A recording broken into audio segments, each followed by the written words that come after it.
3, 2, 1. Hi, everyone, and welcome to another episode of Failure Friday, where we talk to friends, family, colleagues, and sometimes complete strangers about how failure has impacted their life and made them better. Because all we see today on social media is the highlights of people's lives, which doesn't really document the struggles that they've had. And the reality is, struggle is what makes us successful, no matter how you view success. And today we have Donna Reine. Donna Reine is a freelance wardrobe stylist, organic cosmetic producer, and a manager and seamstress for Emily Benham Boutique. Did I say that right? Yeah, I did it. Fucked it up a little bit. That's okay. It's okay. So Donna and I met. What was the first time we met? I think we went out with Jasmine. Yes. I don't think we clicked that night. We just got drunk. Because to be honest, it was a good night. Then I reached out to Jasmine because my husband loved him to death, but he does not have an eye for fashion. Not saying that I do, but it's just not his strong suit. So for what holiday was that? It wasn't a holiday. It was Vegas. Oh, right? Vegas. We had our Vegas trip coming up, and I was like, there was something. I think it was Father's Day. Maybe it was Father's Day. When is Father's Day? What? No, because Father's Day is June. I think it was it Memorial? Where? It was something that I needed to get him a present for. And I got him Donna. Where Donna put together a wardrobe for our Vegas trip, and he was very, very happy. So if you're looking for a stylist, especially in the Jacksonville area, Donna's your girl. So Donna, I just went through a lot. So she's a bona fide hustler. She's just she's like me. She does a little bit of everything. Tell us about why you do a little bit of everything and where your passion truly lies. Okay, so I need purpose. I needed more than just the title of wife and mother. And I definitely needed more than just sitting in a cubicle. I'm a creative. I love people. I love being out and about. And most importantly, I love fashion. So my true passion is fashion and then people. So I just kind of meshed them together and decided, okay, I really love serving. I love the purpose of creating confidence, shopping for people, putting things together as long as I'm being creative. So that's really how it all started. I just prayed and prayed and prayed for my purpose, and here I am. Well, another thing that doesn't, I guess I wouldn't say it's fashion. I think we were just talking about it, more falls in line of cosmetology, but as part of her being our stylist after our service was over, Donna gave us this, what is this, skin butter? Yes, yes. That stuff. So my son has terrible eczema. That's the root cause is allergies, which we just found out was that he's deathly allergic to our dog. But that butter, I don't know what the hell is in it, but it is so good for when he's having an outbreak all over his body.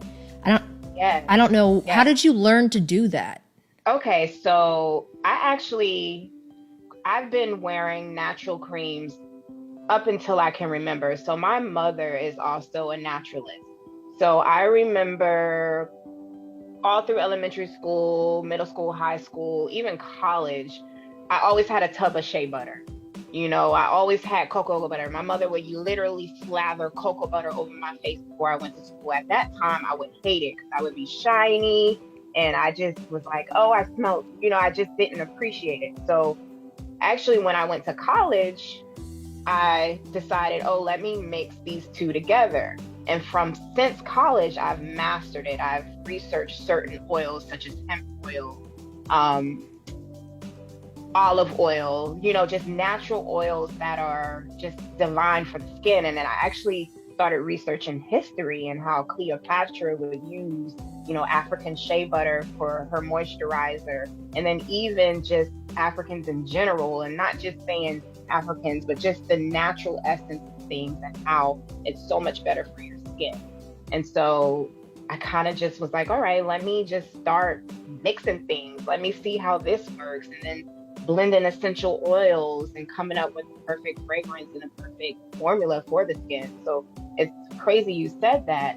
I can't necessarily advertise it for eczema because I'm not a dermatologist. So Right. legally and technically, I can't say it cures this, but yeah, It works really, really well, especially Yes, it's hard to find, and we've tried so many lotions. It's hard to find a lotion that moisturizes and helps heal, but then also acts as a strong enough barrier. That's not just, typically the ones that really moisturize and heal are absorbed quickly by the epidermis, the top layer of the skin. And then you don't get that barrier effect. So then I have to use like a emulsifier, if that's the right word, but like a barrier on top of that. And it's just annoying. It's just what I liked about your lotion is it kind of does both. And just the confidence that it doesn't have chemicals in it. That's definitely something that I was thankful for. Thank you. That I was not expecting when I hired you. You're so welcome. Well, wait till the summer when you go to the beach. It's amazing. Like I just went to Puerto Rico. That same lotion? Yes, it literally is. It's a barrier for chlorine water. It's a barrier. Even your skin still comes out silky. I'm like, what? The only recommendation I would have is I would love to have that butter, but like have like glitter in it so that the glitter's on my skin. Oh, you know what? I might have to create that, a separate one, like a bronzer. Like a glam one. Yes. I can actually use for the night out. Yes, I can use a natural like Mecca or something, because that's the thing about it. I don't want to put any chemicals or anything that's not natural in it. So I'm going to do some research to figure out how I can create that natural. All right, you can call it Kendall's butter. I love that. I love that. To switch to business real quick. So you have the freelance wardrobe stylist, we have the organic cosmetic producer, then the seamstress. Do you host all of these things under different LLCs? No, so it's all under Donna Reine Enterprise LLC. So I do have a DBA I have an umbrella. So right now I am creating. So I have Donna Reine Naturals, which is a DBA under Donna Reine Enterprise LLC. And then I have Reine Lux. Oh, girl, these earphones. I also have Reine Lux, which is a DBA under it. And that's going to be for the line that I will eventually come out. And then, of course, it's just Donna Reine by itself for the styling. So that's good. So these are all, this makes sense. This is this is a topic I want to touch on maybe after you get everything rocking and rolling, because this is when I have a lot of my clients are business owners, if you haven't watched other episodes. And one thing and even I struggled with it in the beginning, is creating these different entities and what's the best way to set them up and which one really reduces liability both ways, going in and going out. So that's something we can touch on a later date, because not many people have multiple businesses that are totally different going on at the same time. So it's important that those are all set up correctly. And I would appreciate that so much. Which one of these is your moneymaker right now? Really? It's truly Donna Reine for styling. Girl, I just worked Justin Bieber and New Edition. Girl, I literally had my hands on New Edition and Justin Bieber's dancers. Unreal. So that is hysterical. Awesome. And hysterical, because I pictured you with your hands on Justin Bieber, and I was like, girl, I wanted to so bad, and I'm usually not a groupie, but I was like, can I get a picture? But I couldn't, because that's so unprofessional. I would never do that. You didn't do it?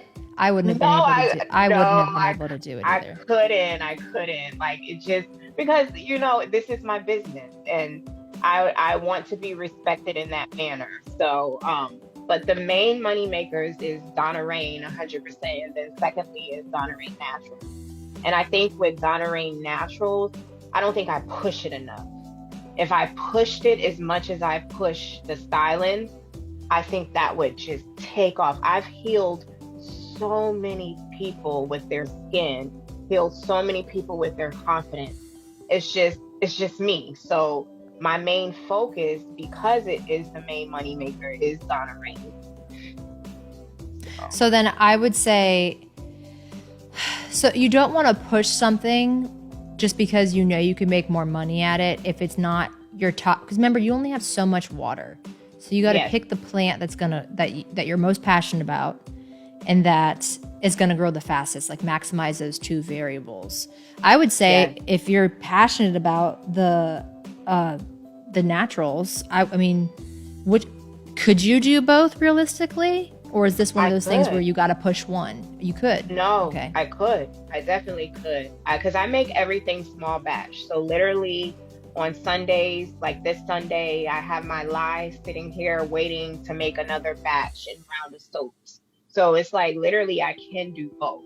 So I I mean, think I could, you could know? you also, and this might exist already, it's just not something that I have heard of, but could you also do it because you're already doing small batches, almost like on a customized basis where people reach out to you and they say, hey, I'd like to set an appointment, and you have like an hour appointment with someone and they tell you the issues they're having and then you build them a custom product?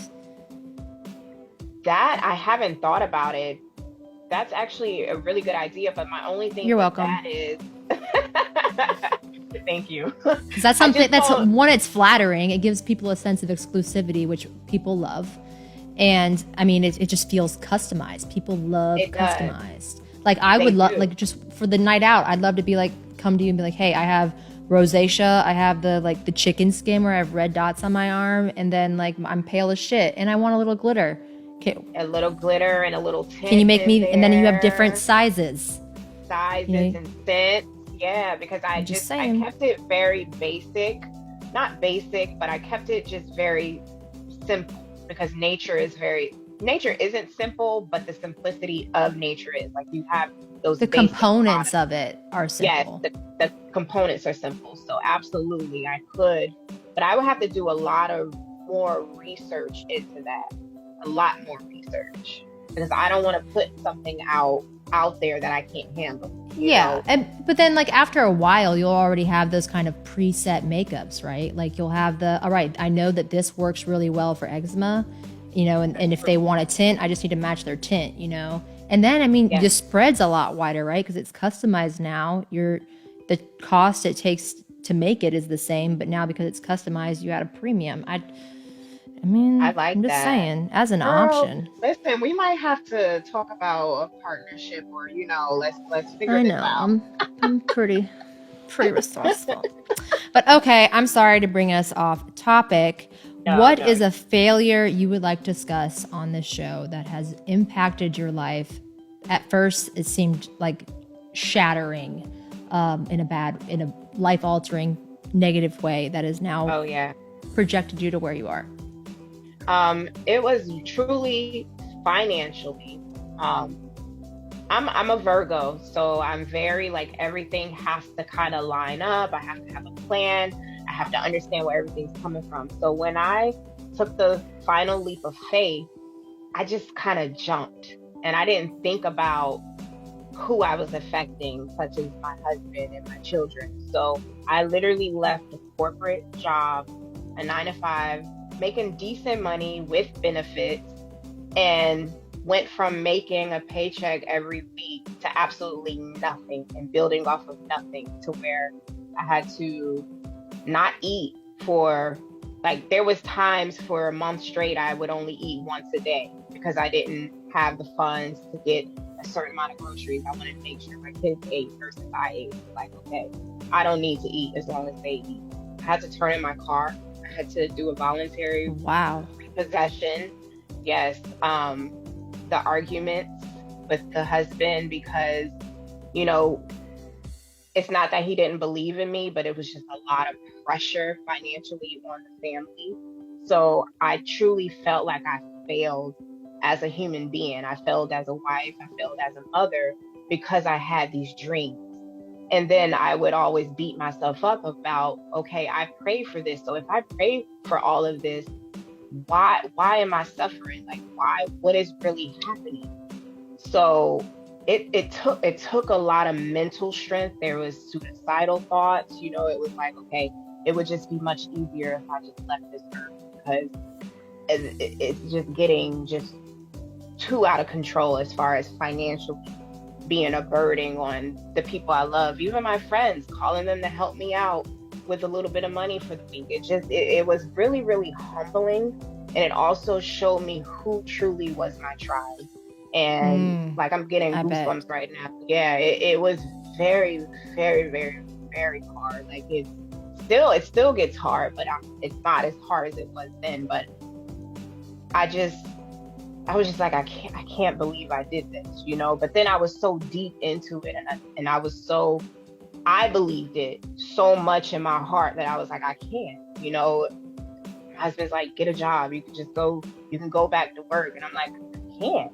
I won't. Like, I'm sorry. Like, I'll live under a bridge, or I'll sleep on a couch somewhere, but I don't want to. Wow. So you felt that strongly. So that means that you must have stayed at your corporate job until you were really, really miserable, because you don't just on a whim leave a corporate job. No, I was so miserable. And what set it off was Thanksgiving break. You know, they gave us our certain days.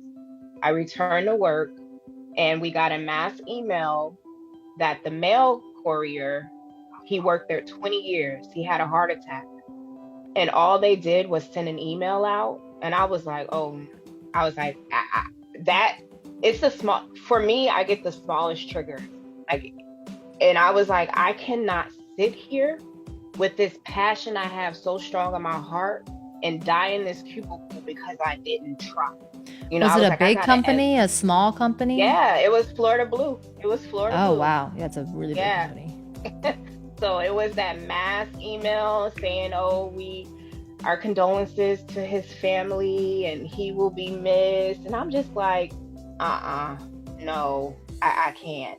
And my mother actually got me that position. So I had to email her, and I'm like, Mommy, I'm sorry. I'm leaving today. I can't do it. I can't even put 2 weeks in. I can't. And she said, I felt it. You left that quickly. Yeah, it was, well, I mean, it led up to it. Like, I was always job to job, you know, I was never really satisfied in the positions I've held. I did what you did, financial advising. I even had my series 7. I think I was just younger. Oh, wow. Yeah. I didn't know that. Yes, girl. You went through all the trouble to get your series 7? Because I didn't do it for myself. I did it for my father. My father really wanted me to be a financial advisor. He was like, you know, you're young, you're beautiful, you're a Black girl in America, be this financial advisor. And I was young, and I was like, okay, because I didn't want to let him down. So then when my first job was MetLife, fresh out of college. I was for MetLife. So you were an insurance. Insurance salesman. Yeah. So for those who are listening, Series 7 is an introductory license, but it's a beast of a test. So they really they throw you in the fire with that first test to kind of like weed out the people that shouldn't be in there. I took it so long ago. I believe it was like a 4 or 5 hour test, but the book that you have to memorize is like this thick. Yeah, and you use very little, especially in the insurance agency or industry. Like there's really 2 different types of advisors. There's the advisors that do like mainly securities, and as like an ancillary service, they might do insurance. And then there's people who sell insurance products. Yes. And it's the Series 7. It just is such a massive test to just sell insurance products. So I mean, that's what I was doing. I'm amazed that you took that, girl. That's I would what I was never. doing. I was literally selling girl, and I think that I left MetLife, and then I went to Primerica, and then that really put a bad taste in my mouth. So I'm like, all right. Gosh, you worked for corporate. And then, that is not what I do, people. Girl, see, if I would have known what I know now, I would have still kept my license active and still would, it's just.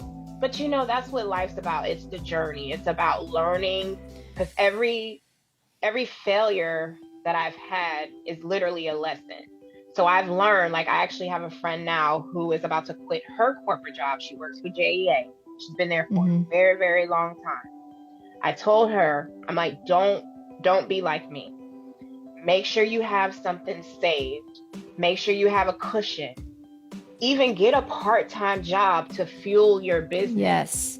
Yes. Because now I'm working. I'm working for Emily Benham now. And it's like, that is allowing me, because she's also a stylist as well. So now I can do all of the above because she understands what I do. She understands my schedule. If I get a call and I have a client, no problem. And I get a consistent income. And that's what. So what you're talking about for the audience is so important. I think that we live in a society today that says that, you know, you have to quit your job and do what you're passionate about. That's fucking unrealistic. It's so stupid. Like, you can that's what pursue. That's what you did. That's what I did. You can pursue what you're passionate about. But what I tell and a lot of my clients that own small businesses now didn't before they met me. They come. I'm notorious for getting people to quit their job and start their own business. But I tell them all, you don't leave until we have a goal fund with savings or investments for this business. Yes. And then ideally for at least the first 2 years, because it is unrealistic. You're not going to make, most businesses, like 99% are not profitable in the first year, much less the first 5 years. So for you to jump into this head first and not have a backup plan or another income to rely on is like, you're setting yourself up for failure. I always tell people, you don't have to like it, but what you need to do is find a part-time job for someone or for a business that does what you want to do, so that you're making a steady income and you're learning from how they run their business, and if they're running it how you want to run it, that's great. Like, that's the ideal scenario. You go into a successful business with a great boss or a partner, and you're like, hey, this is how I'm going to take what works and I'm going to apply it to my business. And hopefully you have open communication with your boss about that. But if you go and work for someone in your industry that is running the business exactly opposite of how you want to run it, that is just as, if not more valuable. Because now you know exactly what you don't want to do. And that's more valuable. Bingo. So what you're doing is exactly what I would have advised you to do had I met you when you were working at Primerica or Florida Blue. Florida Blue. Exactly. And I had no idea. I was so like, because of freaking, I'm going to cuss, but I'm not going to cuss. Freaking social media. I'm just like, oh my God, I want to be this boss bitch. I want to do this. I want to do that. Not even thinking realistically about how much pressure I'm going to put on my husband, how I'm going to actually take out of my children's mouth, because now it's like, I can't afford it, or I got to say no. And I felt that was the worst feeling ever. Like, I felt so useless.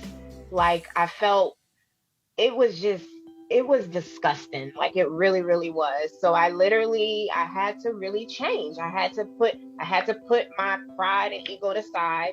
And it's crazy how I actually got the position at Benham. I was meeting a client, and at this point I needed a car.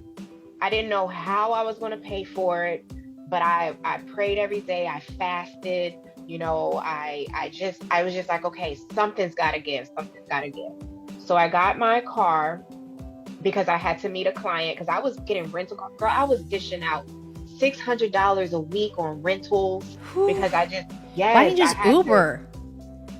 That's because cheaper. because I had to pull looks. An Uber driver isn't okay. going to chauffeur me around, you know. So I was having to borrow my husband's truck while he still had to do things. He still had to go to work. He still had to pick up the kids. So I was like, okay, I have to get a car now. So I didn't know how I was going to pay for it, but I was like, all right, fuck it. I'm just going to get it. I'm going to get the car. So I had to meet the client on a Monday. I got the car on a Sunday, and I had to meet her at Benham's boutique.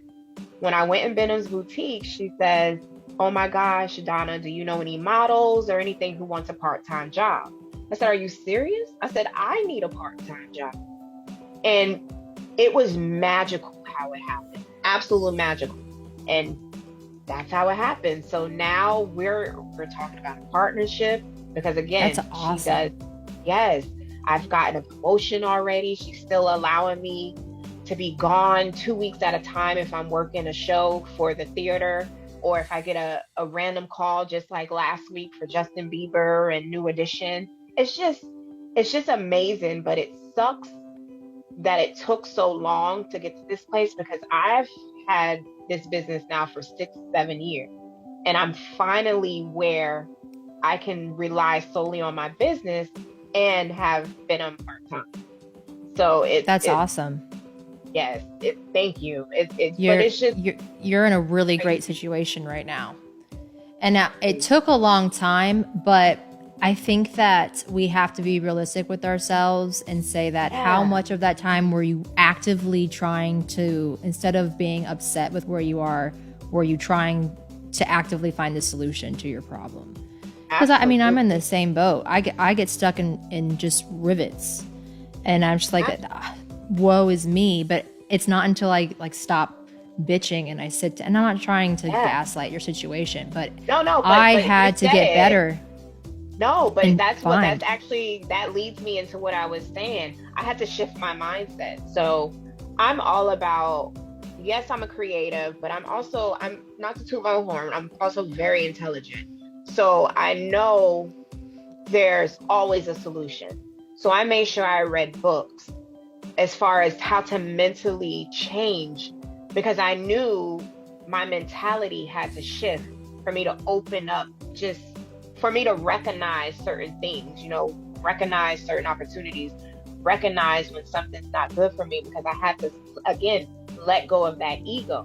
But you have to train yourself to let go of that ego so that you can understand if something is for you, if something's not for you. And just like you said, woe is me. Your friends don't always, like, okay, yes, your friends are there for you, your husband's there for you, your children are there for you, but no one wants to be around a negative Nancy. We know you're going through it. We know you're broke, as far as me. So I had to really change my perspective, change how I talked about myself, because I would put myself down consistently. Oh, I'm useless. Oh, this isn't working. Oh, this is stupid. No one.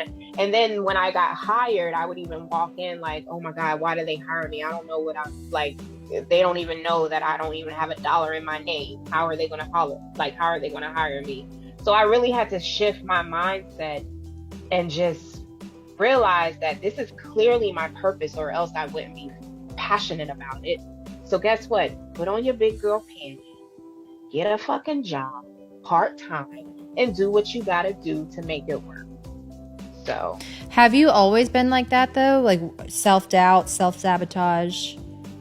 Absolutely, girl. I'm still not 100% there, but I remember growing up, I was kind of mean and negative, and it has a lot to do with, we're not going to get into that, but my kind of how I grew up.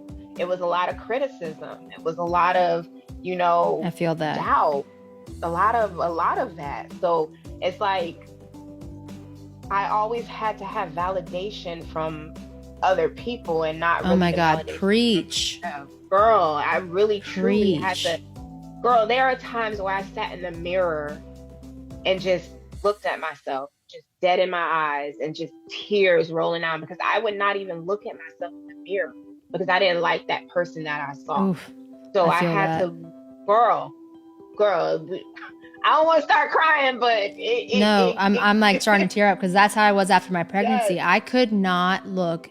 I mean, that's the first time that had ever happened to me. Like when I was a kid, I remember, I hope all kids did this because I'm about to sound like an absolute weirdo, but I remember being like a adolescent tween, and just, I was bigger than all the other girls, and I would just get naked in front of the mirror and just be like, I fucking hate you.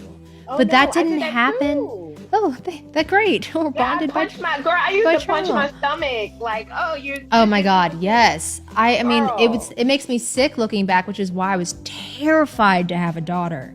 But it didn't happen like that again until after I was pregnant. Like after I had Kenny, and then after I had Artist, I could not look at myself in a mirror. It was like one of those things. You ever watch a scary movie and like you just can't make eye contact with the screen because you don't want to see it? Like I couldn't look at myself. It's so sad.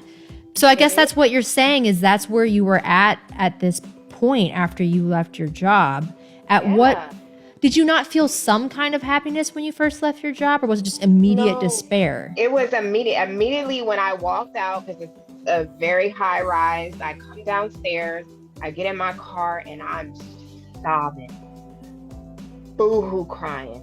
I call my husband. I'm like, I did it. I can't do this anymore. I did it. And of course, at that time, he's very supportive. He's like, oh, damn, baby, for real, right now? All right. In his head, he's like, this bitch just fucking quit her job. And that's another thing. I kept calling myself a quitter. I'm like, I've quit everything that I've tried. You know, I had the potential to be maybe CEO or something, but then I'm like, no, I'm gonna be the CEO of what I want to do, you know? And it girl, thinking about it, I don't know why, but you know what switched it for me? Well, it's scary, it's right? Very scary. That's what it was. It was fear. So what changed my perspective, what started to change my perspective was I got a call from my cousin. It was a day when I was moping around at the house. I don't think I had anything going on. And he called me. He's like, what you doing, cuz? I'm like, oh, just sitting here. He was like, well, get dressed. We about to go skydiving. I was like, shut the fuck up. Like, no, we're not. I was like, on a Tuesday afternoon. Like, really? He's like, yeah. He's a merchant seaman. So he's like, yep. Oh, okay. We going. He's like, we going. You ready? So he's done this before. He's a daredevil. Now, prior to that, like, we had drinks and we were just, you know, BSing, and I'm like, oh, I want to do that. Oh, I want to do that. Not thinking that I would actually get the opportunity to do it. So when he called me, he's like, yeah, let's go skydiving. I'm like, cuz I don't have no money or nothing. Like, how much is it? He's like, I didn't ask you that. I just said to put your clothes on, be ready in an hour. We're going skydiving. So, girl, that really changed. I've done it, and it changed. Like, did it change your perspective? Because literally, I flew, like, I was so scared, but when I jumped out of that plane, it was like an exhilarating, spiritual, like, just a crazy awakening for me. I mean, like, I wanted it to be that for me. For me, it was just fucking terrifying. But I'm so glad. You passed out? Did you buy the video? I did buy that. I'm going to share it with you. But what happened was the guy, it was Kenneth. So he's like, are you okay? Are you okay? And I'm like, I'm numb. I was like, I can't breathe. I'm numb. And then when we finally first of all, my cousin, she passed out midair. So when she landed, we thought she was dead. And then when I landed, I was like, just so winded. I couldn't feel my arms. I couldn't feel my feet. I couldn't breathe. It was crazy. Yeah, I remember it. I cried the entire time we were preparing, the entire way up. But I did it. I did that at a stage in my life. I think a lot of people do skydiving like when they're just like in a really bad spot and they just think it's gonna wake them up. I did it for my friend Megan, my best friend Megan's birthday, and I was coming out of a really, really terrible relationship. Like I've mentioned it on other shows before. It was the one that rocked my world and did great things for me, but also just I was recovering still. And I'm terrified of heights. Like I don't look down. Oh my God. Like I get nauseated, and I was like, okay, this is gonna revamp me. And man, I was terrified. I'm still terrified. I'll never do that shit again. But I'm glad I woke your ass up. Yeah, because I would do it again. Because I really walked out of there. I was like, if I can fucking jump out of a plane, I can do anything. And that literally shifted my whole thing. I literally went so hard after that. I'm like, that's awesome. Stop me. So it was that one thing you did. One thing. It was one thing. All right, people. So if you're listening, skydiving is either going to make you shit your pants or it's going to turn your life around. Seriously. So you won't know till you try it. Exactly. You got it. And that's the thing. And that's the thing with life. Risk, right? So what was the first thing you did after that, though? Because it wasn't like life, you felt better, but your life wasn't better. So what was the first actionable step that you took? Honestly, I think it was this mind shift, because once my mind shifted, then I was more, because I truly believe in energy. I truly feel Me that way. too. Like, what you give is what you get. So the fact that I kind of opened my heart up, had faith that everything's going to be okay, and then allowed opportunities to come to me, it literally was a floodgate. Like the theater, because I work for the theaters. The theaters started calling me, oh, we need wardrobe. I used to work for the cruise lines. Oh, we need wardrobe. So actually, I'm sorry. Let me back up. After I skydove, I submitted my resume to Norwegian Cruise Lines, not even thinking I would Okay. get all that. So you So that's what started I'm saying. submitting your resume. You started Yes, putting yourself out there. yes, I started putting myself out there when I would have conversations with people. Before, I would never really say what I did because I wasn't truly confident. So it's like, now you introduce yourself and I'm like, hi, I'm Donna Reine. I'm a wardrobe stylist. I love your look. Let me know if you need anything. And then I would just start slowly planting seeds. And then, girl, this tree is growing. Like, I love that. literally No, it growing. is. I was really impressed. And I'm not just saying that because you're on the podcast. I also, to be fair, have never had a stylist before. So the benchmark was like, you are the benchmark. But I was impressed with how much, like, it wasn't like you just went to Nordstrom's and got a bunch of stuff. Like, you took the time, you looked at the Pinterest pictures, like you looked at like what would work with his body. Like, it was a thoughtful process. And I think right now, just where AJ and I are at in our lives, you get so much people that are full of shit that try to get you to hire them constantly. I don't know if that's the whole world or just our world in general, but it's just that's a good way. It's constant opportunist, and there's so much pressure specifically on me because like AJ's job is just to play football, and then like literally everything else is my job.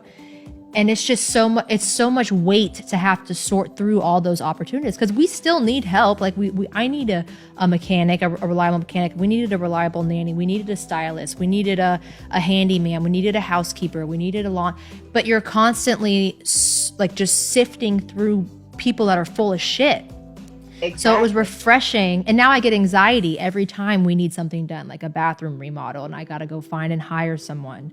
I have so much anxiety about hiring the wrong person because so many people have taken advantage of us. It was such a great relief to have someone come in and be like, thank you. Legit. And I'm gonna be completely transparent. I shit my pants when he called. I'm like, oh my God. I'm like, yo. Well, you can thank Jazz for that. I know. Thank you, Jazz. I love her. But I literally shit my pants. Like, I had to make sure I came correct. I know a lot of people, but I don't use them. So when I got that call, I literally pulled out my black book and was like, listen, I need you. Come through for me. Come through for the clutch. AJ can. You know, I'm very strategic. Like I was saying earlier, like it's just like boom, boom, boom. Where am I going to go? I mapped out Orlando, all the I drove to Orlando for you all. Like I'm like, where am I going to go? Boop, boop, boop, boop. Venom came through for the Etro. She's like, don't worry, we're going to get him Etro on approval. ... She's like, oh, she even went as far like, if you hire me again, we're working on a contract with Burberry, with Givenchy. Like we're really, again, she's someone who's helping me just take it to the next Which level. Is so valuable. Like I can't say enough how valuable that is. Like that's something that I have to be careful how I say this, but when you find someone like that, and I strive to be that for the people that I really do. I hope Destiny, I hope Cece, I hope people that I've hired, I hope Rutha, I hope all these people that I've hired in the past, they can say that about me because I'm so thankful for the people in my life who gave back when they didn't have to me. Exactly. And that's a hard person to find. So you want to balance, like that's not someone you want to leave in the dust, right? No, how do you maintain that bridge and not burn it, even though you're in the same industry? And it's honesty and transparency. That's what it is. Transparency. And actually, I'm going to say something. I had a client come into the boutique. Venom was not there that day. And again, remember, Venom does the same thing that I do. The client came in. She specifically asked, "Oh, is there someone who can help me build my wardrobe?" I says, "Well, I can." But then I started feeling like bad because I'm like, am I stepping on her toes? You So have when to be she cognizant came of that. yes. So when she came in, I was like, "Hey, this beautiful lady came in. She asked if, anyone can dress her. If you don't mind, I gave her my information and I'm going to go to her closet." She was thrilled. I think she was thrilled, one, because I was honest, and two, because essentially that's business for her boutique as well. So she's like, "Absolutely. Thank you for coming to me. This is great. This is wonderful. I trust you." She's like, "I trust your taste. I know you're going to That do great." gesture means so Yes. much, Donna. Like, so Yes. if I could, to give some value to people that are listening, if they haven't gotten value from this in general, is small gestures, especially for an employer type relationship, they go so, because like, what can you give someone that's at a place that's higher than you at this point, that's farther in the journey that you're on at this point? You can give them honesty, because that's hard to come by. You can give them Hello. transparency when they're not fucking around. So the best example that I've had recently is one of my best guy friends, Rocco, was staying with us, and my nanny and her husband, like the husband will like bring the kids home sometimes, because my nanny's like us, where she's doing way too much at the same time. So her husband brought my kids home because she had a track meet, and he didn't. I was running 15 minutes late, and it didn't occur to me, because I had a airbrain moment, to tell him, "Hey, you can leave the kids with Rocco. It's okay. Like, I'm very close with Rocco. I trust him." But her husband, even though he's not my nanny, didn't know where I stood on that, and he stayed like an extra 25 minutes just because he had, like, that meant so much to me. Like, I couldn't even put into words. Like, I was almost brought to tears by someone cared enough about my kids and I put them out of their way, that they stay. Like, that is what you can give back. And that's what that person will remember. That's what Emily will remember. And she will continue to look out for you, because now you've built a foundation. Now she feels it's an energy. I just got goosebumps, because it's just like I prayed, I prayed for that type of support, especially with her caliber. I'm the first Black girl. She's been in business 20 years, not to even bring it about race, but that's huge, because but it matters. Yeah, because she doesn't even see me as a Black girl. She sees me as talented, beautiful, honest. See, I don't know about that. That's one thing that I don't like, because when people say we see fucking color, but she saw that you're a Black girl, and she didn't give a fuck. He didn't care. And saw that, because I'm literally dealing with high-end clients, like United Airlines CEO's wife, the steel manufacturer's wife. Like, it's just these women are huge. It's like wealth. It's not rich women, it's wealthy. And they come in, and she's been watching me too. Like, she has people come in and they'll literally give her feedback, like, "Oh my God, I love Donna, who you hired. I'm so happy she's there." So and not only that, it's helping Donna, it's helping me in my business, because now I'm learning so much. I'm learning how to treat women and men. I'm learning just the smallest little things. Again, it's the smallest things that I'm picking up. And I tell her that all the time. I'm like, "You're my mentor. You have no clue how much you're doing for me." You have no idea, but you are my mentor. Like, that's usually how it starts, though. That's literally how it starts. Okay, sorry, we're getting off. I know. Sorry, let's move. Okay, so I want to get back to the depressing part, where you're taking these steps. You go. I guess this isn't the depressing part. You go skydiving. You're at a point now where you're taking the necessary steps that an entrepreneur, when you first start out, and really the entire duration of the journey, because I have clients that are way farther ahead than I am, is about sales. You have to know how to sell your business. You have to know how to sell yourself. So it sounds like you finally started, even though you didn't know what you were doing, to sell yourself. Yes. Was there any resources that you were utilizing to keep your mindset, like books, podcasts, anything that you were doing to keep your mind together? Yes, I'm reading one now. It's the Fast Lane, the Millionaire Fast Lane. I'm always, you are a badass, the 4 Agreements, Think Rich, Grow Rich. I'm just constantly just reading and trying to just keep my mind grateful, just keep it going.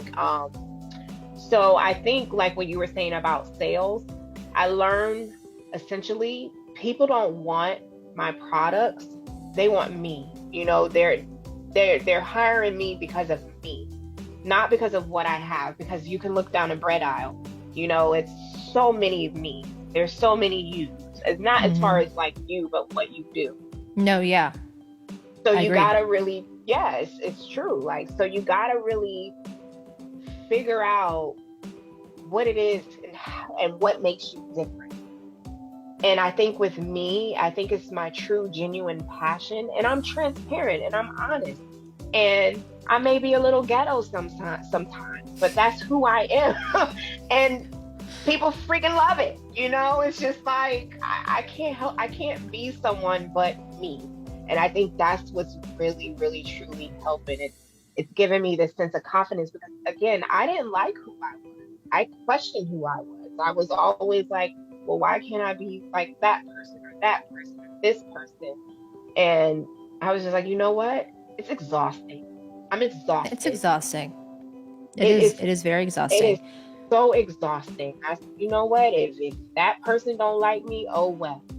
I had to learn that. Like, it's okay if someone tells me. See, I'm still not at that point. Like, I still care a lot. And I think that part of that, I want to stay, but I still care a lot what other people think about me. I still care about that stuff. I love the idea of just being like, fuck what people think. I don't know if that's ever going to be me though. But you have to, because it's exhausting to think that everyone in the world is going to fuck with you. Like, I know. Not everybody is your tribe. Not everyone. Again, that person might like Wonder Bread and that person might like Sunbeam. That's okay. You be Sunbeam, that person can have Wonder Bread. You know what I'm saying? Like, your analogies are hysterical. I'm like, in my head, I'm like trying to picture Sunbeam. I think I only know Wonder Bread. Wonder Bread. It might be. I think in a Nature Valley. Nature's Own. Yeah, Nature Own or Nature's something. Own. Yeah. You be Nature's Own. They could have Wonder Bread. Okay? No. I'm done. I'm just sick. I got sick of it. I got tired of it. And I'm like, oh my God, I can't do this. If you don't like me, that's fine. I'm hoping. I'm trying to get to that point. I've definitely gotten better than I was like in high school. Like now, if I feel the energy switching, I just kind of leave it alone. Whereas in high school, I'd be like, hey, like, did something happen? Like, what made, like, is there something that I said, or like, was there something? And now I'm just like, stop that. You just gotta walk away. I used to do the same thing. I would wake up the next morning like, hey, did I insult anyone last night? Because I was cold. Fuck that. I'm loud. Okay. See, I still do that. I just in my head, I process it instead of just going out and being like, hey, did I do something to you? In my head, I'm like, you know what? You probably did. If it really offended them, then that relationship's over. So it's time to move on. Yeah. You can sulk about it. But I think that it's also important for people to know that doesn't happen overnight. No. That takes it's a journey to get to the point where you don't care about other people's opinions. You have to recondition your whole brain. And I still have to constantly read things. I still have to constantly, do things and just pray every day. Even if I'm praying for the prayer same is so thing. Important. But it's like I literally have to. I started a grateful jar. Every Sunday I write in this grateful jar, no matter how big or small, I write what I'm grateful for the week. Like literally it could be, oh, gas went down 2 cents. I'm so excited for this week. I'm so grateful gas went down. I'm so grateful that I catch all green lights downtown. You know, it's just the littlest things, and I want to start doing really, that. That's you a good idea, should. Like, especially you for the really, really kids. should. Exactly. And I have walls, like even before all these affirmations and things started happening, I would just write things to constantly remind myself that I am beautiful, that I am smart, that I am wanted, that I have something that someone wants out here, you know? It's just so important. It's reassurance, because if I didn't do these things, who knows where I'd be at again, because I thought about suicide. Sometimes I still do. You know, it's like, oh, because it gets so hard sometimes. But I And just gotta keep this is pushing. probably something I'm going to get at least one message about. But do you think it's normal to contemplate what the world would be like if you weren't in it? Like, to a certain extent? I think so. I do that a lot. Not too much, but like I do think like, and sometimes something might not even be wrong, and I'll just have that thought, like, you know what? I'll imagine, like, oh my God, I can't believe I'm saying this, but we're saying it. Like, I imagine like my family at my funeral and like what music. No, you're Is that laughing, normal? but no, it is, because Okay, it is, good. like, truly. I've been Like, wanting it to ask really people is. that, but I'm like scared people are gonna be like, no. I'll be like, oh, okay. Like, as all my friends and family, I tell them all the time, I'm like, look, at my funeral, I want a full bar. I need y'all in bright colors. Like, I literally talk about these things, because it's just like, I don't know why. It's because I guess with me, I know that's the one thing that's guaranteed. So it's like, Yeah, that's another reason why I keep pushing, why I do what I do, because I'm like, I do not want to leave this world not walking in my purpose. I don't want to leave this world I feel that. doing something that I don't truly love doing. And I don't care at that point when I did it. That's what I said. I was like, I don't care if I don't make any money. I want to do what I want to do. But guess what? Because I'm doing what I want to do and I'm doing what I love, the money's coming and it's flooding in. Like, it's unreal. Like, I literally went from making negative $5,000 one year to now over $30,000. And I know that might That's not seem awesome. like much to a That lot of people. is a That's huge huge. jump. That That's is great. huge. And that's just with that I don't alone. care what anyone says. That's not including, the regular job, but it's just like, wow. If That's like, congrats. That's really thank cool. you. That's cool to hear. Yeah, I got like emotional. I was like, oh my God. Like, y'all, like, just imagine that 30 is gonna be 60 or 90, or it's limited. Because it's only growth from there, right? Because you're not going to do Yes. what you've already done and saw that didn't work. You're only going to find new solutions with more prowess. So Exactly. you're on the right track. How Thank you, could Kendall. your experience help someone else on the same path, or maybe someone who's just quit their job? Like, give them actionable tidbits of value. Okay.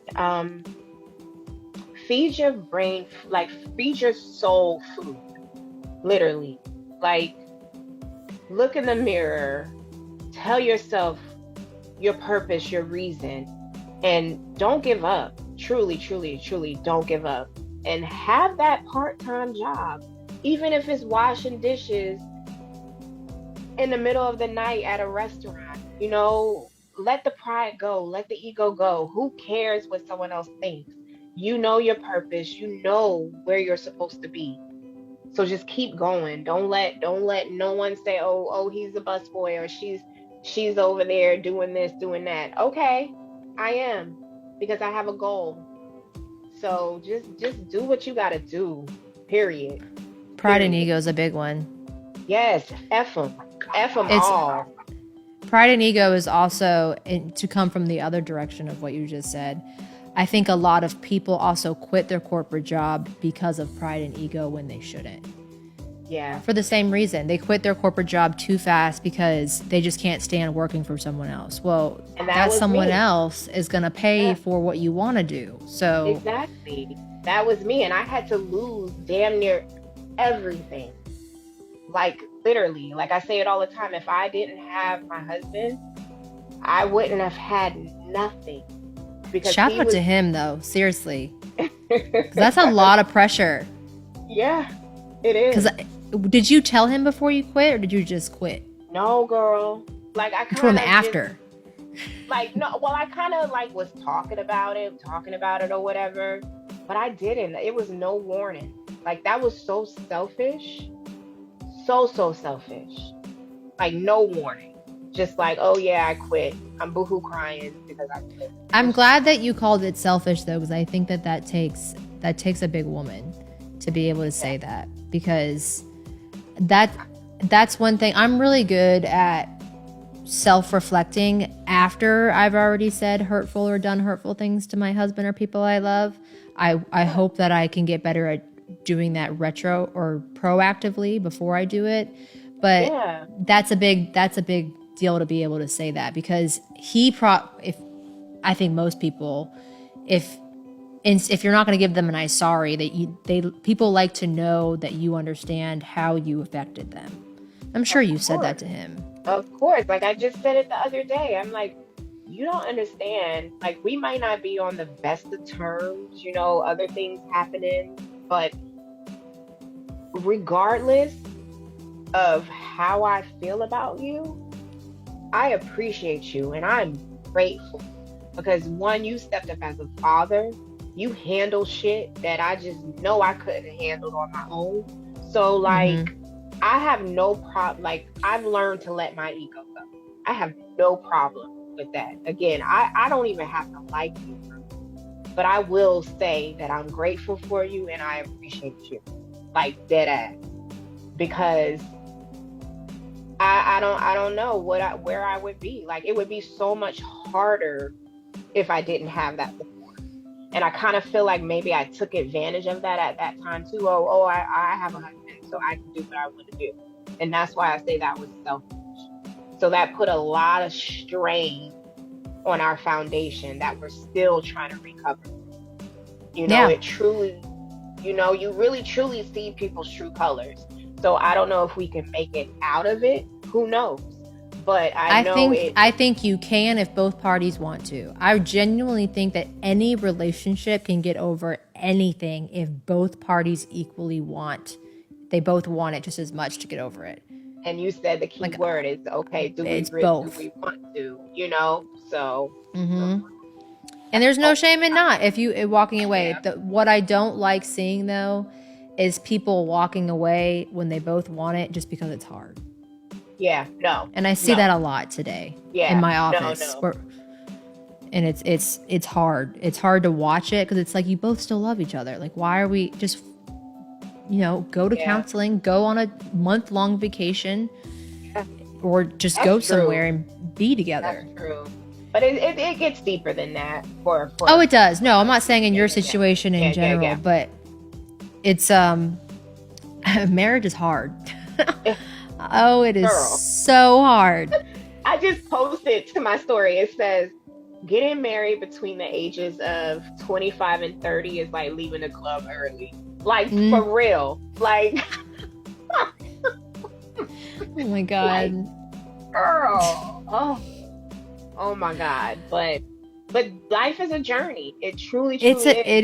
It's a journey, and I appreciate people so much that open it up for other people to evaluate their journey, because if we just shared more often stuff like this, I think that the world would be less depressing, because everybody would realize, like what I just said about like fantasizing about my own funeral. Like if we just all shared that we're really all pretty fucking similar, especially on issues like marriage. Marriage is hard. Why is it hard? Because affairs happen in like 75% of a marriage. Money issues are the number one reason of marriage. Like if we talk about it instead of being ashamed about it, I think that we'd be so much farther along as a society. But I agree. And just like what I said in our pre-questionnaire, it's almost like, and I know it's kind of cliche now, especially because you hear it all the time, but it's the truth. Every failure is a lesson. So yes, infidelities, money issues, we're learning these things. We didn't grow up, no one writes the book of life. We don't know this book of life. We have to experience it. So it's when that other person or that receiving factor allows you to be who you are and grow as you are, and understand that it's growth, that it's not like you're doing the same thing over and over again. Now that's just insanity. And But when also you, being able to separate, right? Like you just said, yeah, your marriage might not work, but being able to be like, all right, this aspect of who we are together in this journey did not work, but you came through for me in this situation, and I'm never going to forget it. And I will for forever give you real. props for that. Like being able to Exactly. separate those relationships and those experiences, because they're totally different. But And again, that's if it growth. was not for him, you would not be here. We're doing what you Exactly. want to do. So that doesn't die with your marriage. Exactly. And again, that's growth. That's that big word ego. If, like you were saying earlier, if half the world let go of the fucking ego, do you know how straight we would be? It's that ego, yo. It's that shoulder angel right there. Like, just let it Yeah. go. And social Let it media is a go. big part of that. I mean, there's so much positivity that comes with having social media, and then there's so much, I would say just as much positive. I would say it's about half and half. But Yeah. one thing social media does is it has just fed our egos to where there's only so much that we can come back from, because And everything's it's posted. There's falsification. Yeah, and then our phones can hear us. So like like every time I'm like down in the dumps, there's a meme that's gonna pop up that validates that exact feeling, and I'm Oh like, my oh, it's a God, sign you're from God. right. No, it's my goddamn phone listening to me. It's the Someone needs to tell me how to goddamn turn that shit off. There's a speaker or whatever, and that's not I thought that was a conspiracy theory. It's not. It's legit. government. Literally, your phone you can turn it off. There's something in your phone that can like that it's, I don't know, fucking marketing, boom, poof, magic. It Yeah, like seriously. tells your phone. Because It's when real I'm thing. feeling suicidal, I'll get those ads for that app for therapy. Talkspace. Yeah. I signed up. I did This too. is not a I signed Talkspace up. ad. But yeah, like I was doing a Bible plan on like anxiety and depression, and then next thing I know, Talkspace app is like advertising. I'm like, oh, let me go see what this is about. Exactly. They, I signed it's up too. brilliant. It's brilliant, but God. oh my God. That's How hilarious. Well, how do you think this failure? So like if you had to put 4 to 5 adjectives about how this failure has changed you for the better, what would you use? okay. I would say unapologetic. I would say honest. I would say fierce. I'm just like, whatever. Humble. Humble is big. Humility is like, probably I need to put that at number 1. And yeah, I think That's a good one. those, yeah, I like humble. yeah, I like humble. like, girl, yeah, it will humble your world for real. I will say that, and we've talked about prayer. We've mentioned prayer a lot in this episode, but we haven't really talked about it. I will say that, to speak to the word humble that you just said, when I'm regularly, like daily, doing my Bible plans and reading in my little Bible app, and I feel like God, before I was a Christian, because Christianity is relatively new to me, I didn't understand like how people talk to God, like because in my middle school there was this club called Unclub, and like you would go and they'd have donuts. So because I was fat, I would just go and eat the donuts. But then you'd end up listening while I'm eating the apple fritter, and they would talk about talking to God, and I was like, this motherfucker doesn't talk back. Like, what do you mean talking to God? But then now I get it, because when I'm reading and I feel I'm genuinely closer to him, so he talks to me in actions, like things happen to me. I'm like that has to be God. So recently I was going through an incident that was largely ego based at work, and I had to sit down and really process it. I was staying late at the office one day, and it was really getting to me because I just overthink, I overanalyze, I replay situations. Yeah. And that day I had gone in my Bible app probably 4 to 5 times, because that's what I do when things are bad. I hope you do it too. I try to throw as much of it on God as possible. And I hadn't come to the conclusion that so much of how I was handling it was ego. And I left the office. It must have been 8:30 or something. It was raining. And I'm not like peak athleticism, but I'm pretty athletic. Like, I feel like my trainer would be like, yeah, like she's pretty athletic for like a middle-aged white girl. Mm-hmm. And I fell that was the first time in my probably the last 10 years where I have fallen like on my face, like scraped my whole leg up. And I was just like, but I wasn't hurt. So like, I remember just sitting there on the concrete being like, damn, like I need to come back down to earth. Yep. That's like what that was, I need to be humble. And stop fighting for control in the situation and just let God and lean in to the situation and just go with what, and it ended up working itself out. So just going back to the humble thing, and I don't know, there's going to be people here that aren't Christians, maybe you're spiritual. Get closer to whoever your creator is. Exactly. I don't care who it is. Get closer to them. Exactly. I was going to say that's huge. It's free. Spirituality is, it doesn't matter if it's Buddha, and you have nothing to lose. Nothing to lose. Absolutely. Like, without faith, like faith is the unknown. So when you start something, you don't know.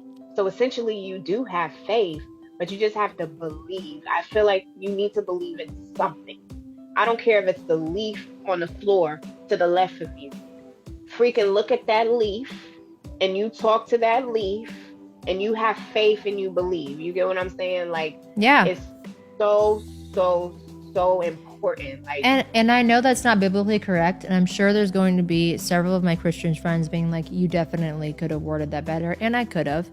But there's just so much value, and that's how I started with Christianity. Is like I was like, I don't know about like, the whole Christian thing, but then I ended up as I would literally just talk. I'd be like, hey, whoever's up there, like, hope you're doing cool today. I need some help sorting through this. And then it led me to Christianity. And I know that anything that you are going through, any type of failure, we were not designed to handle these types of things alone.